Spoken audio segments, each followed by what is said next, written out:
Hi, Dr. Lim here. Over the year, when teaching the Sunya, we are stressing that it is a practice and not a religion. We never interfere with any religion, and Sunyati are free to practice their faith. They do not need to change their God or change their religion in order to practice Sunya. Just as you need not change your God or religion to practice karate. Unfortunately, there are many religious leaders, guru or baba, who due to certain reasons are not happy with Sunya and criticize our practice. Sometimes we have to meet them to explain what we are doing and try to convince them that we are not anti-Christian, un-Islamic, anti-Hindu, or even anti-Buddhism. We just practice to achieve peace and prosperity. We attach to nothing and we anti-nothing. But many religious teachers have misunderstood our way of non-attachment. The very word of Sunya means nothing, and this is a problem to many religious leaders. They mistaken it as null and void and think that we practice nihilism. We have nothing to do with nihilism. In nihilism, everything is null and void and nothing is worthwhile in this world. There is a total negation of the world and turn themselves into a donkey who care nothing about the world. We also have nothing to do with absolutism, where winning, material gain is everything. They shout and jump and yell in the streets like a donkey, like a monkey. You just have to win by all means, they said. Or you just enjoy your life and feel relaxed by singing, dancing, and something, go into a trance state with your eyes roll up, and your head and body shaking, Once again, like a monkey. They stopped being a human being and acted more like a monkey. That is not our practice. Many religious teachers, guru and baba, do not teach their religion according to the holy text. But many times simply pluck something from the air and start teaching. This is very risky and misleads the followers and create a lot of confrontation and even war in the world. Many times when they find your way is different from them, then they point a finger to you and accuse you. By right, we should avoid confrontation with them, but at times they are the one who confront us and accuse the practice of Sunya. Then we do not have any choice but to defend our practice. This is our right and we are not shy from it. In this video, I'm going to tell you the story of meeting a pastor who was against the practice of Sunya and not happy with the astral traveling, seeing the Naga, the mystical dragon, and meeting the forest monk by Mrs. Chong. The pastor wanted to meet me. Chong and his wife are faithful Christian. The pastor is like a kind and loving father to them. The last thing they want was to see a confrontation between the pastor and me and avoid arranging any meeting for the pastor to meet me. But one evening, when I visited Chong and suddenly the pastor came to his house, while Mrs. Chong opened the gate to invite the pastor into the house, Chong pulled me aside and requested me to talk nicely and not offend the pastor, as they respect him very much. I assured Chong there is no confrontation and he need not worry about this. Following is the discussion between the pastor and me.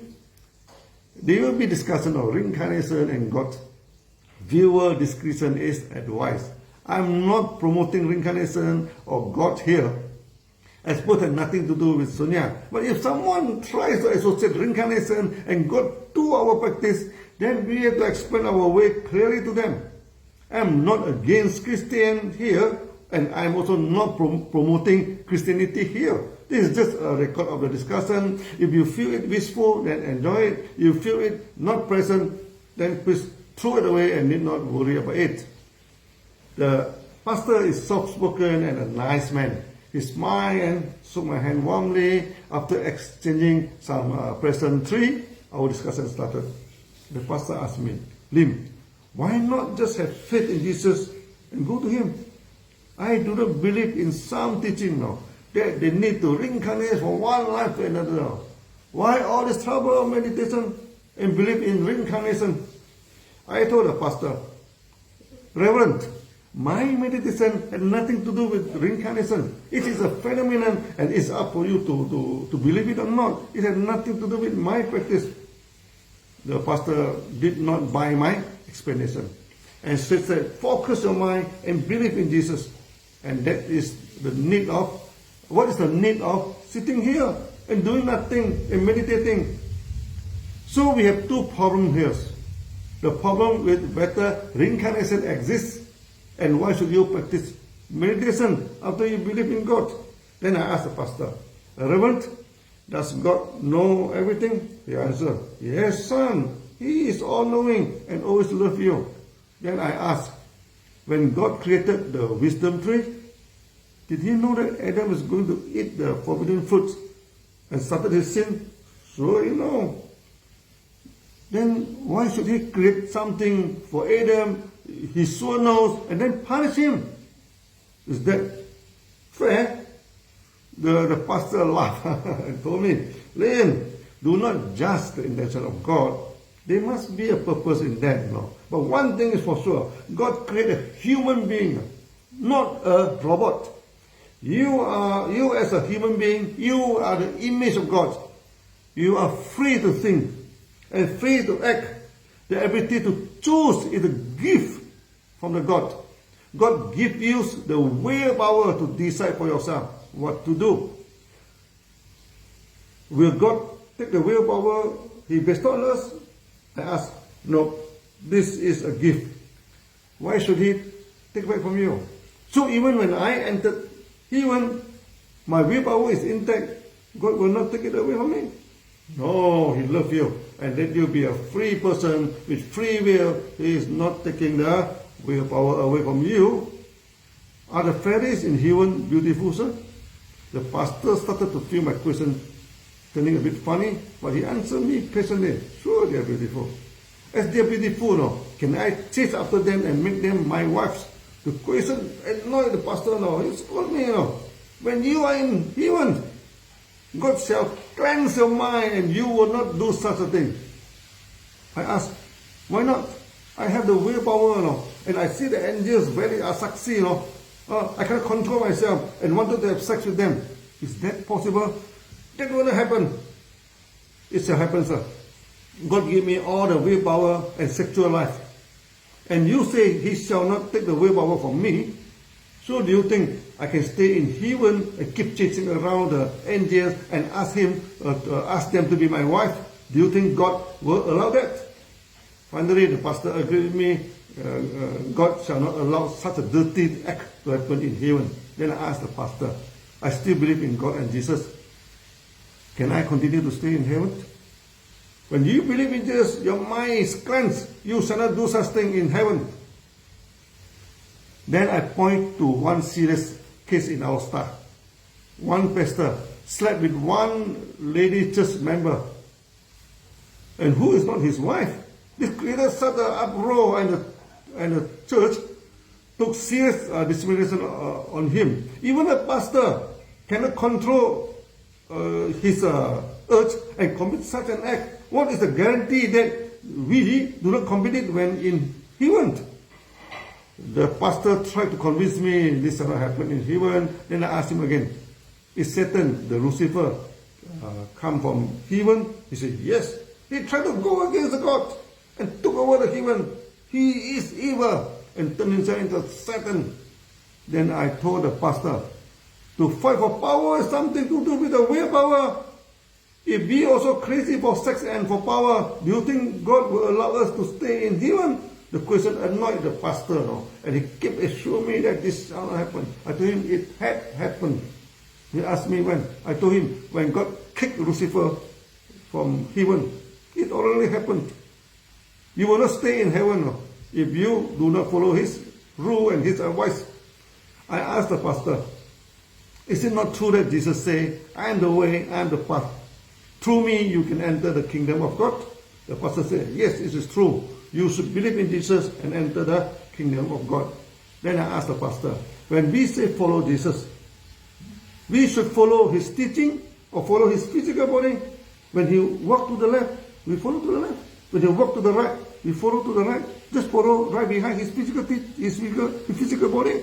The pastor said, you should follow his advice. Love your neighbor and forgive your enemy. Then I told the pastor, this is the way, this is why we must practice meditation. Because through meditation, we can calm down our mind. When we enter the heaven, we will not chase after the angels for sex. Practice is the way to heaven, not just pure following the physical body or the physical name. Finally, the pastor agreed with me that good practice now is important. Then I asked the pastor again, when I'm in heaven, I believe in God. But due to untrained in my willpower, I committed the same mistake of Adam and do not follow the advice of God. Then I cannot stay in the heaven anymore. But I still believe in God. No? Where shall God send me to?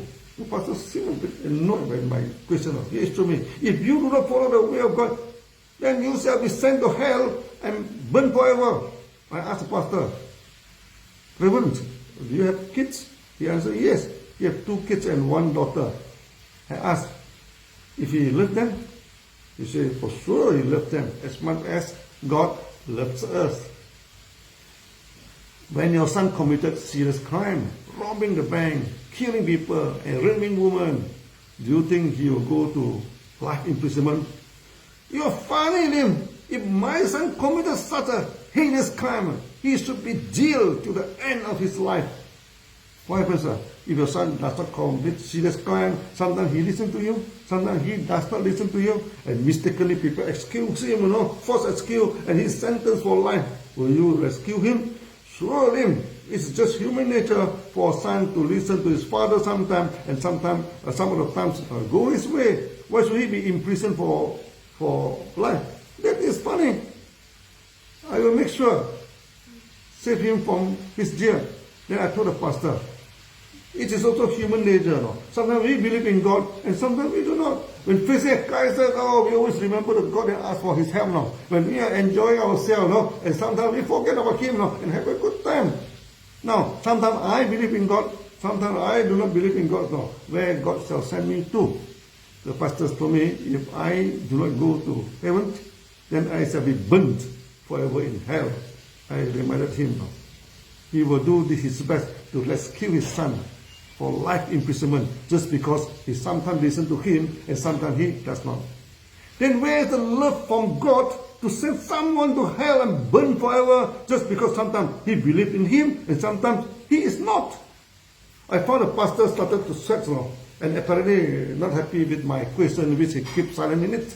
Finally, I asked the pastor, can you enlighten me, from which chapter of the Bible that God said that shall burn you forever if you do not accept Him? Pastor insisted to me, Jesus is the way, He is the path. I told him, I agree. The way and the path here mean good practice. This is exactly what we are doing during meditation. We shall do no harm. When we practice Sunya, if the Sunya tastes strongly against Jesus and doesn't follow His advice, maybe it's not good for him. But we are talking about someone, sometimes he believes in Jesus, sometimes he is not. Then he will be sent to hell, burned forever. Again, the pastor refused to answer this. At the end of the discussion, I told the pastor, if someone believes in God, once in a while, God will not send him to hell due to His love for him. No. Otherwise, where is the love from God?